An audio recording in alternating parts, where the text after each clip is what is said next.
અમરેલીમાં ધાર્મિક શ્રદ્ધા અને માનવતાના સમન્વય જેવો પ્રેરણાદાયક કિસ્સો સામે આવ્યો છે. કાઠી ક્ષત્રિય સમાજની પરંપરાગત આસ્થા સાથે સેવાનું સંયોજન કરવામાં આવ્યું. કાઠી ક્ષત્રિય સમાજમાં 3.5 દિવસના કઠોર નકોરડા ઉપવાસની વર્ષો જૂની પરંપરા છે, જેમાં અનેક શ્રદ્ધાળુઓ સુરત દેવળ જઈ ભક્તિ કરતા હોય છે.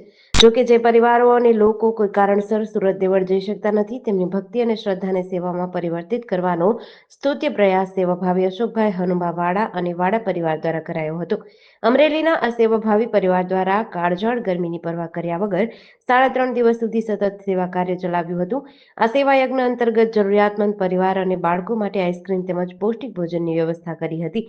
માત્ર માનવ સેવા જ નહીં, પરંતુ જીવદયાના કાર્યોને પણ પ્રાધાન્ય આપ્યું હતું. આ ઉપરાંત ગાય માતાની નિરણ અને જળચર જીવો માટે માછલીઓને મમરા ખવડાવવાનું કાર્ય પણ કર્યું હતું.